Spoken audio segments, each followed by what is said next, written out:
Watch up mga idol, gusto ko lamang po ibahagi sa inyo kung paano nga ba mabilis maabot ang 1,000 subscriber dito kay YouTube, lalong-lalo na sa mga baguhan pa lamang, or umabot na ng taon ay hindi pa rin nakukuha ang 1,000 subscribers. Kung isa ka sa mga nabanggit ko ay para sa'yo itong video na ito, huwag mag-forward sa video para mas maintindihan mo ng mas malinaw. Bago ang lahat, ito nga pala ang YouTube channel ko. As of now meron na akong 2,451 subscribers, totally sobra-sobra na sa bilang na kailangan dito kay YouTube. Kaya naman kung gusto mo malaman ang tips and tricks, just keep on watching. Number 1, dapat tama ang setup sa pag-upload, hindi yung basta upload lang. Mali po yan kaibigan. By the way, ipapakita ko po sa inyo kung paano ako mag-upload sa channel ko. Let's go! So ayun guys, punta po tayo sa ating YouTube app, then pindutin ang plus sign. Dito guys, piliin nyo dito kung alin ba ang upload nyo, kung long form video ba or shorts lang. Since sa akin ay shorts lang kaya dito ako sa short video mag-upload. Click lamang po natin ang ginawa nating video.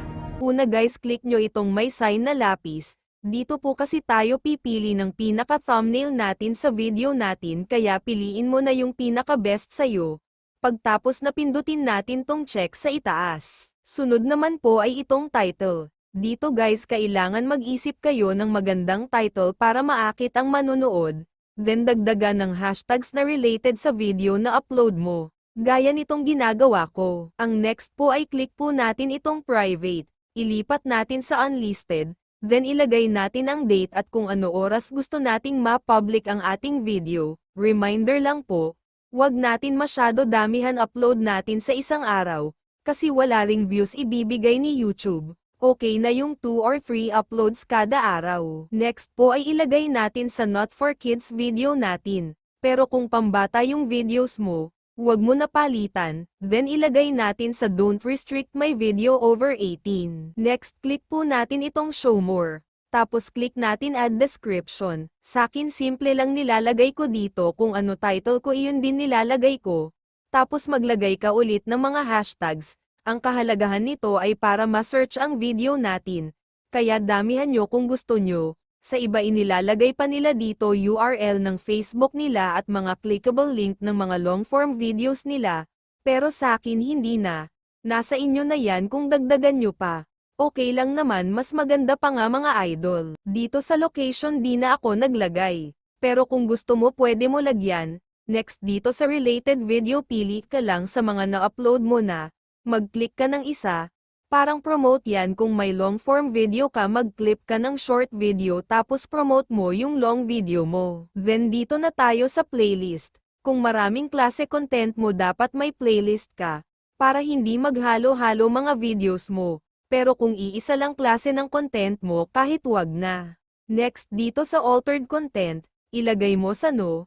Ang kahalagahan nito ay para malaman ni YouTube na original na sayo ang video, hindi ay ang gumawa at hindi repurpose or reuse content ang video mo. Next po ay dito sa tags. Importante po ito kaya lahat ng alam mong tags na related sa video at channel mo ilagay mo dito, para mas madaling ma-search ng mga tao or manunood ang video mo.